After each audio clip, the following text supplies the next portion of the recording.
ఎన్నో ఉన్నాయి బైబిల్లో. కానీ దేవుడు చెప్పమన్న మాట ఏమిటంటే దైవిక స్వస్థత గురించి తెలియపరుచున్నాడు. అదే ఆదికాండము 20వ అధ్యాయము 17-18 వచనాలు చూడండి, చదువుతాను. అబ్రహాము దేవుని ప్రార్థింపగా దేవుడు అబీమెలకును అతని భార్యను అతని దాసులను బాగు చేసెను. వారు పిల్లల కనిరి. ఏలయనగా అబ్రహాము భార్య అయిన శారాను బట్టి దేవుడు అబీమెలకు ఇంటిలో ప్రతి గర్భమును మూసియుండును. దేవునికి మహిమ కలుగును గాక, దేవునికే స్తోత్రము కలుగును గాక. ప్రభునందు దేవుని పిల్లలారా, దేవుడు చెప్పిన మాట ఏమిటంటే ఇక్కడ దేవుడు ఒకటిగా చూడండి, అబ్రహాము ప్రార్థించగా ఒకటిగా దేవుడు అబీమెలకును అతని భార్యను అతని దాసీలను బాగు చేసెను. వారు పిల్లలను కనిరి. ఏలయనగా అబ్రహాము భార్య అయిన శారాను బట్టి దేవుడు అబీమెలకు ఇంటిలో ప్రతి గర్భమును మూసియుండెను. దేవునికి మహిమ కలుగును గాక. అబ్రహాము శారాలు వెళ్ళి ఆ దేశంలో కాపురం ఉన్నారు. ఆ కాపురం ఉన్న సమయంలో అబీమెలెకు యొక్క అనగా రాజు భార్య, రాజు యొక్క అక్కడ ఉండే జనమంతటికీ కూడా దేవుడు ఏం చేశాడంట, పిల్లల కనకుండా గర్భాలు మూసేసాడంట. ఎవరిని బట్టి అంటే శారమ్మను బట్టి. అర్థమైందమ్మా? అంతేకాదు వారికి రోగాలు కూడా కొన్నట్టు కనపడతా ఉంది అక్కడ. ఎందుకు? అబ్రహాము ప్రార్థన చేయగా వారందరికీ బాగు చేసినాడు. దీన్ని ఏమంటారు తెలుసా? దైవిక స్వస్థత అంటారు. మందుల వల్ల బాగైంది కాదు, మంత్రాలతో బాగైంది కాదు, ఏదో శాస్త్రాలతో సైన్యాలతో బాగయ్యేది కాదు. అప్పుడు బాగు చేసిన దేవుడు ఇప్పుడు కూడా బాగు చేస్తున్నాడు. అప్పుడును ఇప్పుడును ఎప్పుడును వైద్యుడవు, అప్పుడును ఇప్పుడును ఎప్పుడును వైద్యుడవు. రక్షకానా వందనాలు, శ్రీ రక్షకానా వందనాలు. అవును చేరి పిల్లరా, ఆ రోజు బాగు చేసిన దేవుడే ఈ స్థలములో, ఈ స్వస్థశాలలో వచ్చిన ఎందరో రోగులు బాగు చేస్తున్నాడు. సంతానం లేని వారు సంతానం ఇస్తున్నాడు. దయ్యాల పట్టి వారు దయ్యాల నుంచి విడిపిస్తున్నాడు. దయ్యాలను వెలగొడుతున్నాడు. అప్పులున్న వారిని అప్పుల నుంచి విడిపిస్తున్నాడు. ఏ బాధలు వచ్చినా బాధల నుంచి విడిపిస్తున్నాడు. సమస్యల నుంచి విడిపిస్తున్నాడు. అయితే ఇది దైవిక స్వస్థతే కానీ ఏదో విధంగా జరిగే స్వస్థత కాదు. దేవుడు చేసే మేలే కానీ ఇంకొక విధంగా జరిగే మేలు కాదు. ఇది తెలుసుకోవాలి. అయితే ఈరోజు నువ్వు ఏ స్థితిలో వచ్చినావో, ఏ అవసరంతో నువ్వు ఉన్నావో, నీ అవసరత తీరాలంటే, నీకు మేలు కలగాలంటే ఈ స్వస్థశాలకు వచ్చిన నీవు చేయవలసిన పనులు కొన్ని ఉన్నాయి. అబీమెలెకు ఇంట్లో వాళ్ళందరికీ మేలు జరిగినాయంటే, అందరికీ బాగుపడినారంటే, మొయ్యబడిన గర్భాలు తెరవబడి పిల్లకన్నారంటే, సంతానం కలిగిందంటే వారు చేసిన కొన్ని పనులు ఉన్నాయి.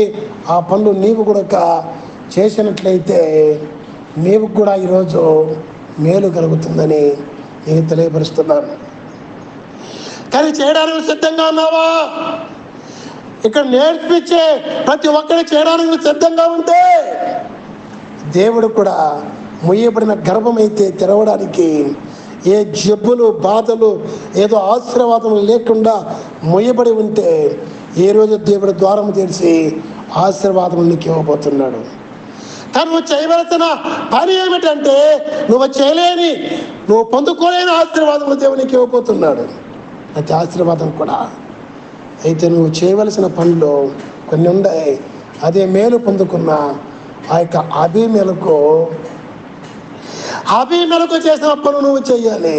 అవేమిటంటే చూడండి దేవుని పిల్లారా, ఒక్కటి అక్కడ జరిగింది ఏమిటంటే చూడండి 7వ వచనం చూస్తాం, 20వ అధ్యాయము.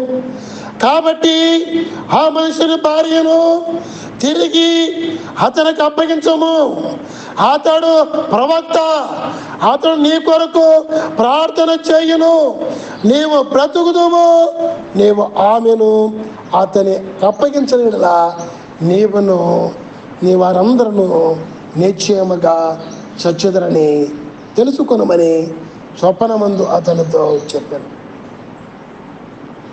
అయితే దేవుని పిల్లారా, అభిమేలకు ఆయన భార్య ఆయన దగ్గర ఉండే జనమంతా మేలుకడానికి కారణం ఏమిటంటే దేవుడు మాట్లాడాడు. ఆయనతో స్వప్నమందు మాట్లాడినాడు.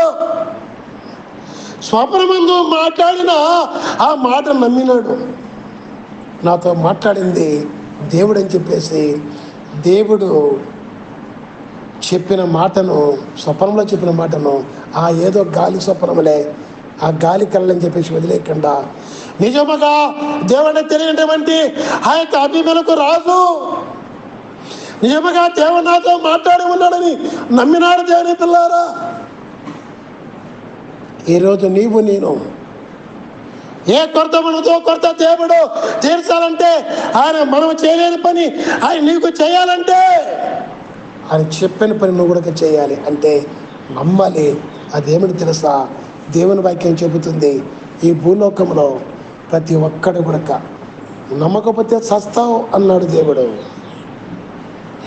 ఈ భూలోకంలో ప్రతి ఒక్క మనుషులో ఏముందంటే రోమాపత్రిక 3వ అధ్యాయము 23వ వచనం ప్రకారముగా ఏ భేదము లేదు.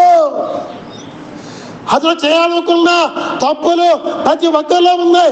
అందరూ పాపము చేసి ఇలాంటి దేవుని మహిమను పొందలేకపోతున్నారు. అన్నట్టుగా ప్రతి ఒక్కరిలో పాపం ఉందని దేవుడు చెబుతున్నాడు బైబిల్ గ్రంథంలో. ప్రతి ఒక్కరు నమ్మాలి. పాపాన్ని బట్టి అభిమేలకు రాజుతో నువ్వు చస్తావన్నప్పుడు భయపడి దేవుడు చెప్పిన మాట నమ్మినాడు కనుక ఆ నమ్మినందుకే అక్కడ కార్యం జరిగింది. అయితే నీవు నమ్మవలసిన మాట ఏమిటంటే నీలో పాపం ఉంది, పాపానికి వచ్చే జీతము మరణమని రోమాపత్రిక 6వ అధ్యాయము 23వ వచనం రాయబడిన ప్రకారంగా. అయితే యేసుక్రీస్తునందు నిత్య జీవం అన్నట్లుగా దేవుడు యేసుక్రీస్తుగా వచ్చి ఈ లోకానికి ఇచ్చి మనకు బదులుగా చనిపోయినాడు, తిరిగి లేచాడని చెప్పేసి నమ్మితే నీకు కూడా నిత్యంగా ఇక్కడ కలిగిన మేలు కాదు కానీ సకల సంతోషం, సర్వాధికారం, సర్వాశీర్వాదమును పొందుకుంటావు. అది నిత్య జీవము, నిత్య రాజ్యము నీకుంటుంది. నిత్య నరకము, నిత్య మడము నీకుండదని నువ్వు నమ్మాలి. ఈరోజు దేవునికి మహిమ కలుగుగాక, దేవునికి స్తోత్రం కలుగుగాక. ఆ నమ్మినప్పుడు ఈ మేలు నీవు పొందడమే కాకుండా రెండోదిగా ఏం చేయాలి తెలుసా? 8వ వచనం చూడండి, ఒక మాట ఉంది. తెల్లవారినప్పుడు అభిమేలకు లేచి తన సేవకులందరినీ పిలిపించి ఈ సంగతులన్నీ వారికి వివరించినప్పుడు ఆ మనుషులు మిగుల భయపడి. ఏం చేశాడైనా? ఈ మేలు పొందుకున్న దానికోసము అతనే కాదు కానీ ఈ మాటలు తన పని వాళ్ళకందరికీ కూడా పిలిచి చెప్పినాడు. చెప్పినప్పుడు ఏమైనారు? అక్కడ వాళ్ళు భయపడినారు. దేవునికి మహిమ కలుగుగాక, దేవుని స్తోత్రం కలుగుగాక. ఈరోజు అభిమేలకు చేసిన పని నీవు నేను కూడా చేయాలి. అదేమిటంటే, నువ్వు తెలుసుకున్న సత్యం, నిజ దేవుడు యేసు ప్రభు ఆయన మన పాపములు కోసం ఈ లోకానికి వచ్చి మన రోగాలు భరించి బాగు చేయడానికి ఆయన వాక్యము ద్వారా, ఆయన రక్తము ద్వారా, ఆయన మరణము ద్వారా మనకు మరణము లేదు, నరకము లేదు, నిత్య జీవమని తెలుసుకొని ఆ నిత్య జీవం మోక్షమని చెప్పేసి నమ్మి నీవు కూడా అనేక మందికి ఈ మాటలు పిలిచి చెప్పేవానముగా నిజంగా నమ్మడమే కాకుండా సిద్ధపడినట్లయితే నీవు ఈరోజు దేవుని యొక్క కార్యాన్ని, దైవిక స్వస్థతను మోసుకొని పోతామని చెప్పమని దేవుడు రెండవదిగా నువ్వు తెలియపరిచిన మాట. దేవునికి మహిమ కలుగును గాక, దేవునికి స్తోత్రము కలుగును గాక. చేయగలవా? చేస్తే నువ్వు మేలు మోసుకుని పోతావు. దేవునికి మహిమ కలుగును గాక. ఏ ఆశీర్వాదములైతే నీకు దేవుడు రాకుండా మూసి ఉన్నాడు, ఆశీర్వాదాలు ఇప్పి రోజు నీకు ఇవ్వబోతున్నాడు.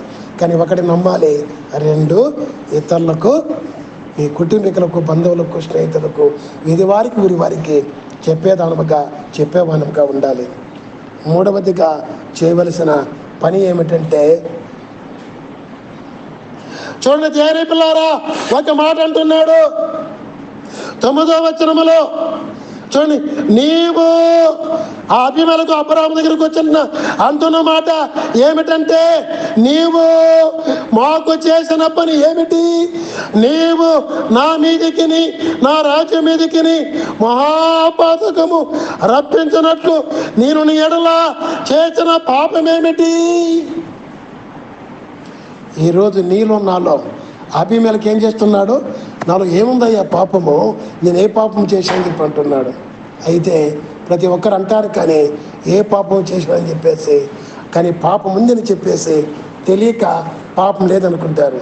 కానీ ఈరోజు మనకు తెలియపరిచే మాట ఏమిటంటే, ప్రతి ఒక్కరిలో పాపం ఉందని పౌల భక్తులు రోమాపత్రికలో చెప్పినట్లుగా నీలో కూడా నాలో కూడా ఉన్న పాపం ఏమిటి అంటే, దేవుని పిల్లారా, అలాగ ప్రశ్న వేసుకుంటే, మూడవదిగా ఈరోజు నీలో నాలో కూడా అనేక పాపాలు బైబిల్ గ్రంథం చెబుతుంది. అందుకే కీర్తనకాడు అంటాడు, ఒకే ఒక జీవితంలో పాపం చేసి, ఆ పాపం చేసిన తర్వాత ఎంతో నష్టమైన తర్వాత ఆ కీర్తనకాడు చెప్పే మాట ఏమిటంటే, ఇదిగో నీవు దుష్ట ఆలోచనతో నడవక, పాపల మార్గం నిలవక, అపాసన కూర్చున్న చోట కూర్చోకుండా ఇక్కడి నుంచి ధర్మశాస్త్రం ధ్యానించు. అప్పుడు నీకు పాపాలన్నీ తెలియబడతాయి. అప్పుడు నీకు కావాల్సిన ఆశీర్వాదాలన్నీ నువ్వు పొందుకుంటావు అని 1వ అధ్యాయంలో 1వ చెప్తాడు. కనుక ఈ ప్రశ్న వేసుకున్న నీవు చేయవలసిన పని ఏమిటంటే, దేవుని యొక్క ఈ బైబిల్ గ్రంథాన్ని చదివినప్పుడే అర్థమవుతుంది. ఒక్కటిగా నేను చెబుతున్నాను, ఆది మానవులు దేవుడు ఆయన మహిమతో తయారు చేస్తే మహిమను పోగొట్టుకున్నారు. కారణం ఏమిటంటే, దేవుడిచ్చిన ఒకే ఒక ఆజ్ఞ, పండు తినదంటే పండు తిన్నారు. ఆ విధంగా ఎన్నో తప్పులు, ఎన్నో పాపాలు మనలో ఉన్నాయి. ఆ పాపాలు పనులు ఏం చేయాలి చెప్పండి? మూడవదిగా ఆయన అడిగి అబ్రాహాము దగ్గర తెలుసుకొని ఆయన తప్పును సరి చేసుకున్నాడు. దేవునికి మహిమ కలుగును గాక. అందుకే ఆ యొక్క ఆశీర్వాదములు, దైవిక స్వస్థత మందులు లేకుండా, మంత్రాలు లేకుండా పొందినాడు. ఇక్కడ కూడా పొందుతున్నారు. నీవు ఈరోజు పరీక్షించుకొని నీ తప్పును నువ్వు తెలుసుకోవడం కోసం బైబిల్ గ్రంథం అంతా నువ్వు బాగా చదివితే నీకు దేవుడు స్వస్థపరచబోతున్నాడు. ఆ తీర్మానం చేసుకొని దేవుని దగ్గర వెళితే నీ పాపాన్ని ఒప్పుకొని దేవుడు నిన్ను దీవించి పంపబోతున్నాడు. నీ పట్ల ఏ ఆశీర్వాదాలు మూయబడి ఉన్నాయో ఆశీర్వాదాలు విప్పి నీ చేతులు పెట్టబోతున్నాడు దేవుడు ఈరోజు. దేవునికి మహిమ కలుగును గాక, దేవునికి స్తోత్రం కలుగును గాక. అలాగే దేవుని పిల్లారా, బాగా గమనించండి. ఇంకొక విషయాన్ని మనం చూస్తే ఆయన చేసింది 4వది ఏంటంటే 10వ వచనం చూడండి. నీవేమి చూచి ఈ కార్యము చేసినవని అబ్రాహామును అడగగా, అబ్రాహాము ఈ స్థలమందు దేవుని భయము ఏమాత్రము లేదు కనుక నా భార్య నిమిత్తము నన్ను చంపుదామనుకుని చేచుతుని. ఈ జనాల్లో భయం లేదు. భయం లేనందుకే నీలాగా చేసి ఉన్నాను అంటే దేవుని యొక్క భయము దేవుడు నేర్పడానికే అక్కడ అబ్రాహాముని మనం పంపించి ఉన్నాడు. ఈరోజు పాపము చేయడానికి దేవుని పిల్లారా, దేవునికి భయం లేకుండా బ్రతుకుతున్న నీవు ఈరోజు ఏ విషయంలో బతుకుతున్నావో దేవునికి భయపడకుండా ఆ భయాన్ని ఎప్పుడైతే కలిగి ఉంటావో దేవుడు ఉన్నాడన్న విశ్వాసంతో దైవిక స్వస్థత నాకు కలగాలని నువ్వు దేవుని మీద ఆధారపడి బతుకుడుకు భయపడి ఈ రోజు నుంచి ఆ నిజ దేవుడు యేసు ప్రభువుని చెప్పి తెలుసుకొని బ్రతకడానికి సిద్ధపడితే, నమ్మకపోతే ఏమో ఎలాగా నాకెవరు నిజ దేవుడు ఏస్తే అక్కడే కదా నా పాపల కోసం రక్తం కార్చింది, చనిపోతే లేచింది, నా పాపాన్ని చంపేసింది ఆయన ఒక్కడే కదా అని చెప్పి తెలుసుకుని ఆ దేవునికి భయపడే రోజు నుంచి నువ్వు బ్రతికేది నేర్చుకుంటే, ఒక తీర్మానం చేసుకుంటే, 4వదిగా ఆ యొక్క అభిమేలకు ఇంట్లో ఇప్పిన ఆశీర్వాదములు దేవుడు నీ పట్ల నీ కుటుంబం పట్ల కూడా ఇప్పబోతున్నాడు. నమ్మాలి. దేవునికి మహిమ కలుగును గాక. 4వదిగా భయపడేవారుగా ఉండాలి. అలాగే 5వదిగా మనము చూసినట్లయితే, దేవుని పిల్లారా బాగా గమనించండి. ఆ 4వ విషయం మనం చూస్తే, ఆ రోజు అబీమెలెకు మనుషులు భయపడ్డారు. భయపెట్లు ఎవరు చేశాడు చెప్పండి? దేవుడు చేసినాడు. ఈరోజు నేను కూడా దేవుడు చేసిన కార్యాన్ని బట్టి భయపడాలి. చాలామంది భయపడరు, క్రైస్తవులే. దేవుడు అలాగా శ్రమ పొందినాడు, మాకు సుఖమే అని చెప్పి బతుకుతారు. సుఖం లేకుండా కూడా దేవుని వదిలేసేవారు చాలామంది. దేవుని అక్కడ పక్కన పెట్టి సొంతంగా పరిగెత్తే క్రైస్తవులు అందరూ ఉన్నారు. గనుక దేవునికి భయపడేవారుగా మనం ఉండాలి. దేవునికి మహిమ కలుగును గాక. మనం భయపడినప్పుడే, అబీమెలెకు భయపడి తన ప్రజలను పిలిచినప్పుడే తన ప్రజలకు భయపడినారు. అలాగే నువ్వు భయపడుతూ నీ కుటుంబానికి కూడా దేవుని భయం కలిగించేవారుగా నువ్వు ఉండాలి. నీ జనానికి భయం కలిగించేవారుగా ఉండాలి. ఏమిటా భయం అంటే, ఉన్న నిత్య నరకము, నిత్య మరణము. అయ్యో దేవుని నమ్మకపోతే అది పొందుకోలేం. ఈ వాస్తవాన్ని తెలియపరిచి నువ్వు భయపడుతూ దానికి ఇతరులకు కూడా చెప్పినప్పుడు భయపడేవారుగా ఉంటారు. 5వది చూస్తే, దేవునికి మహిమ కలుగును గాక. దేవుని స్తోత్రం కలుగును గాక. ఆయన 5వగా చేసిన పని ఏమిటంటే, 14వ వచనం చూడండి. అబీమెలెకు గొర్రెలను, గొడ్లను, దాసి జనులను రప్పించి అబ్రహాముకి ఇచ్చి అతని భార్య అయిన శారాను అతనికి అప్పగించెను. ఏదైతే దేవుడు చెప్పినట్లు నీది కానిది నీవు ఆశించకూడదు. నీ పొరుగువాని ఇంటినైనను భార్యను ఇంటిలో ఏదైనా ఆశించకూడదని ఇశ్రాయేలీయులకు నిర్గమకాండములో మోసే కాలంలో చెప్పినాడు. కానీ అయితే ఇక్కడ అబీమెలెకు పట్ల ఆ రోజే నెరవేర్చేసినాడు. దేవుని పిల్లారా, శారా అబ్రహాము యొక్క భార్యని తెలుసుకొని భర్తకు అప్పగిస్తున్నాడు. ఆమెతో ఏ చిన్న తప్పు చేయకుండా దేవుడు కాపాడే దేవుడిగా ఉంటున్నాడు. అందుకని దేవుడు చేసిన కార్యాన్ని బట్టి ఏం చేశాడు తెలుసా? వారికి ఆ భార్యను అప్పగించడమే కాకుండా దాసులతో పాటు గొర్రెలను, గొడ్డను, ఏమేమి కావాలో దైవజనుడికి అవన్నీ కూడా అప్పగించడం మనం చూస్తున్నాం. తెలియకయే దేవదూతలకు పరిచారము చేశారని ఎబ్రీ రాసిన పత్రికలో పౌలు అన్నట్టుగా, తెలియకుండగానే దేవుడు ఒక్కసారి మాట్లాడితే ఏం చేస్తున్నాడు? దైవజనుడు యొక్క ప్రతి ఒక్క కొరత తీరుస్తున్నాడు. దేవునికి మహిమ కలుగును గాక.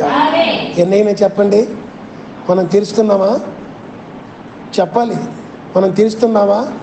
ఎన్ని ఏళ్ళుగా మొత్తుకొని చెబితే ఎంతమంది తెచ్చింటారు సభలకు బియ్యము? చెప్పాలి. ఎంతమంది తెచ్చింటారు సభలకు బియ్యము? అబ్బా అంటే ఒక 10 మంది కూడా తేల.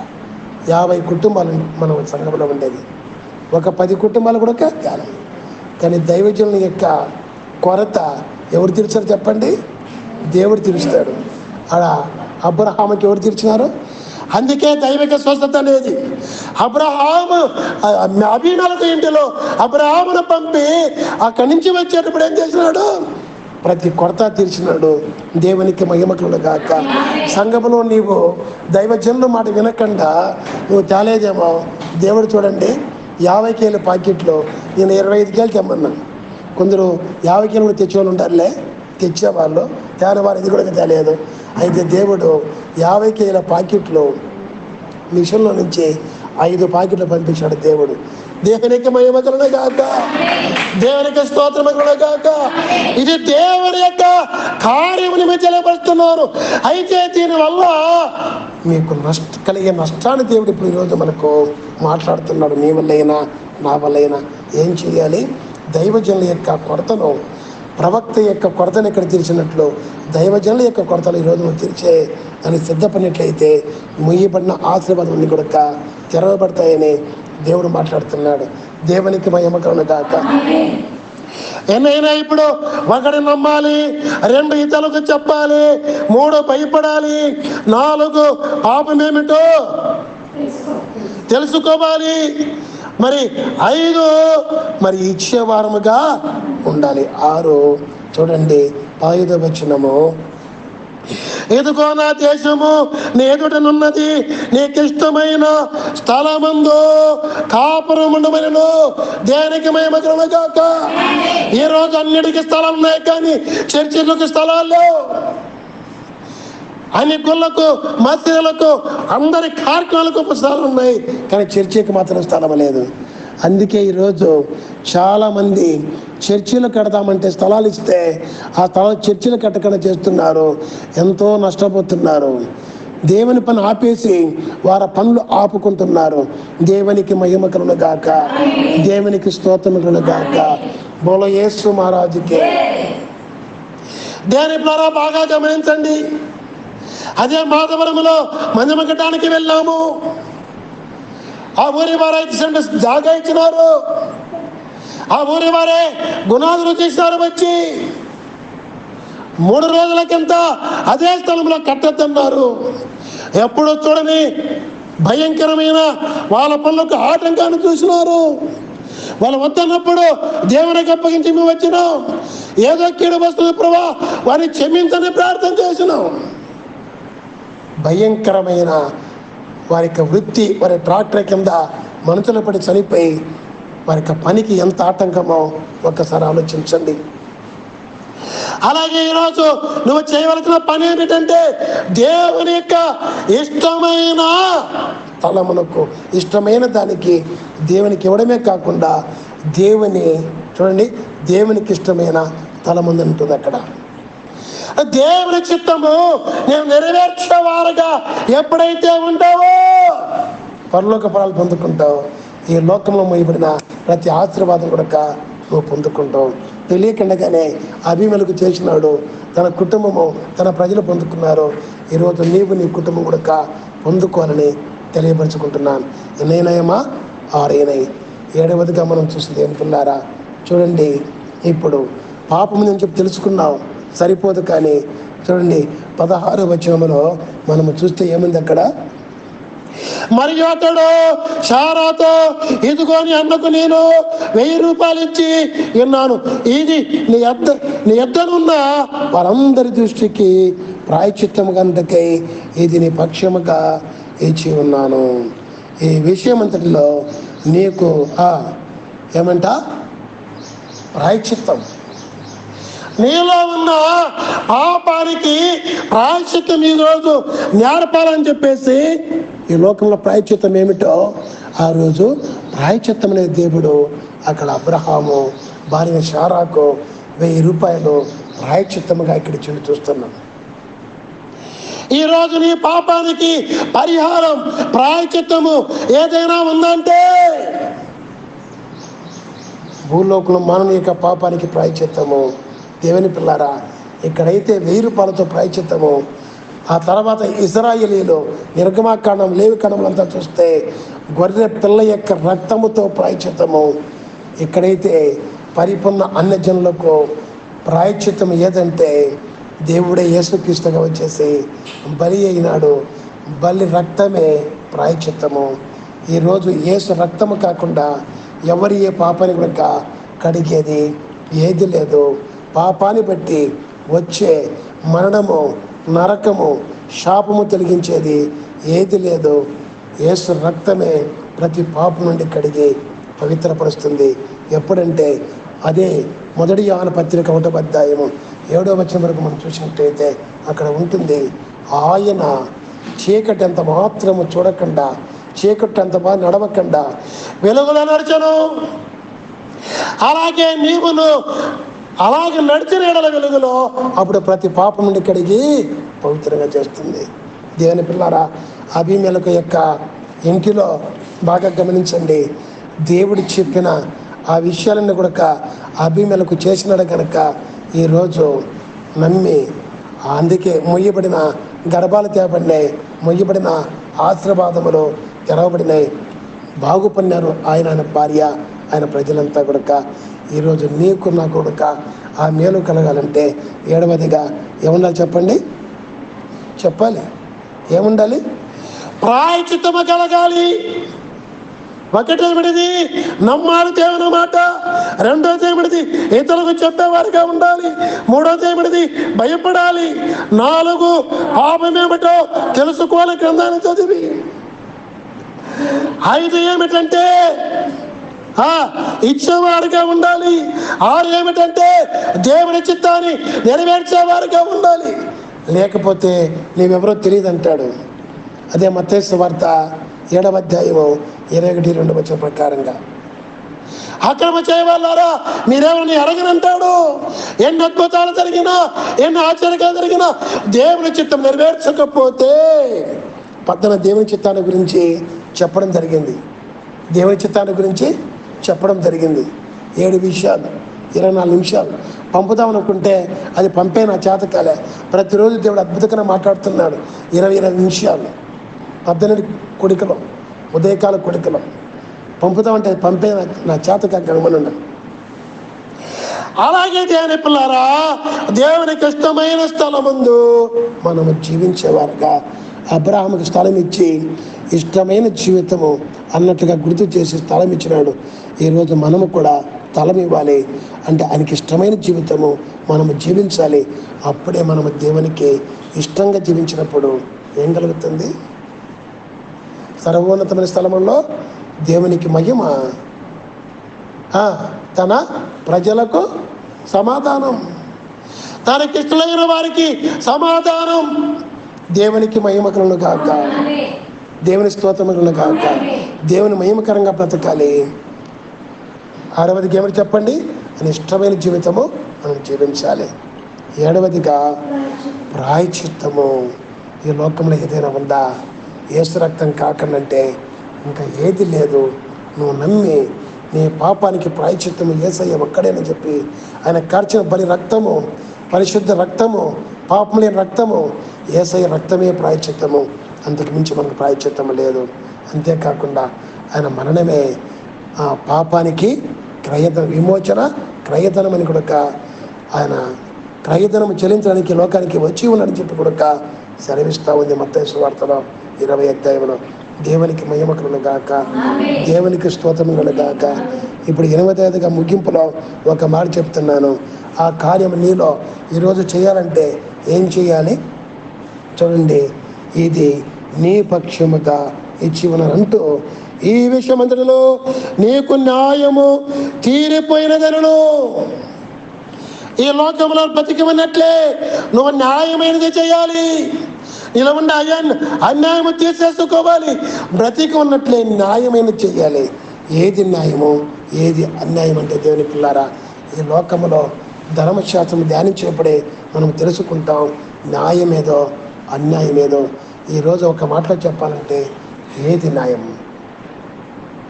ఈ మాట చెప్తే దేవుడే చూసుకుంటాడు, దేవుడే చూసుకుంటాడు, దేవుడే అంటారు. కానీ ఇదిగో దేవుడు నీకు న్యాయమైనది ఇలాగ చేయవలసినంత చేసినాడు. ఆయన యేసు ప్రభువు నమ్మంటే, నమ్మకపోతే దేవుడు ఏం చూసుకుంటాడు? నమ్మితే 7 విషయాలు మన పక్షాలు జరిగితే దేవుడు మొయ్యబడిన మనోనేత్రాలు తెరుస్తాడు. నువ్వెప్పుడైతే ఈ మాట వింటావో, విని నమ్ముతావో, ఈ ప్రకారం చేస్తావో, చేసినప్పుడు ఏమైంది తెలుసా? మొయ్యబడిన మనోనేత్రాలు తెరవబడతాయి. 2 కొరింథీ గ్రంథము 4వ అధ్యాయము 4వ వచనంలో చూస్తే ఈరోజు యేసుక్రీస్తు గురించి చెబితే నమ్మలేకపోతున్నారు. అన్యాయంగా కొడుతున్నారు, అన్యాయంగా తిడుతున్నారు, అన్యాయంగా క్రైస్తవులను చంపుతున్నారు, అన్యాయంగా బాధ పెడుతున్నారు, అన్యాయంగా హింసిస్తున్నారు. కారణం ఏమిటంటే ఈ యుగ సంబంధమైన దేవత యేసుక్రీస్తు గురించి సువార్త చెప్పినప్పుడు శుభవార్త యొక్క ప్రకాశం వల్ల ప్రకాశించకుండా యుగ సంబంధమైన దేవత అనగా సాతాను అపవాది గుడ్డితనం కలుగు చేస్తున్నాడు మనోనేత్రములకు. ఆ మనోనేత్రాలు తెరవబడాలంటే, ఈ ఆశీర్వాదములన్నీ పొందుకోవాలంటే నీవు ఇప్పుడే ఆ అభిమేలకు పట్ట జరిగిన ఆ కార్యాలన్నీ కూడా వింటున్నట్లుగా ఈరోజు నమ్మాలి. ఎవరు నమ్మాలి? యేసుక్రీస్తే నా యొక్క దేవుడని చెప్పి తెలుసుకొని నమ్మాలి. 2, చెప్పేవారుగా ఉండాలి. 3, భయపడి చెప్పేవారుగా భయపడి నువ్వు జీవించే జీవితం కలిగి ఉండాలి. 4,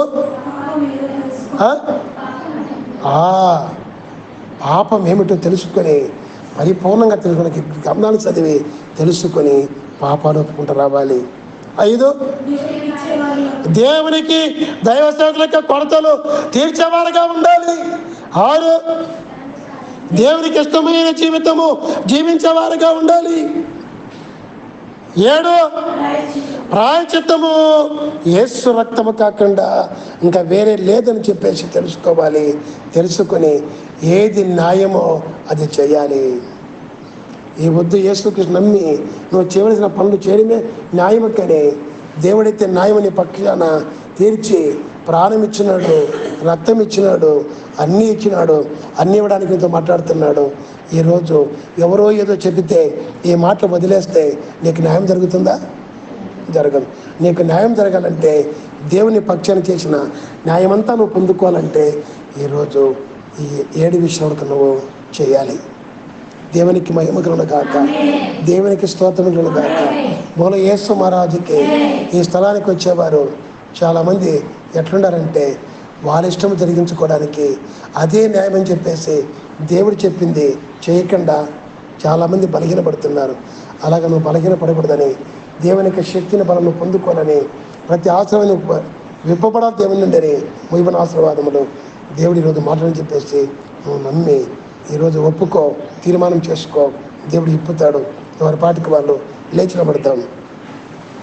మిత్రుడా రమ్ము మైత్రితో పారా మార్తికమైన మాటలు వాచింతు మన్నాతో మిత్రుడా రమ్ము దివ్యా దేవుడు నిన్ను దీవించునుగా, భూమి చేసిన వాడు పోషించునుగా, రక్షకుండవు క్రీస్తు రక్షించునుగా, పరమా వైద్యుడు పరచుచుండునుగా, పనులన్నిటినీ పరచుచుండునుగా, దైవాత్మ ధైర్యం తెచ్చుచుండునుగా, అంతా నా మోక్షము అందజేయునుగా, విజయము ఈ పాటిను వారికా, విజయము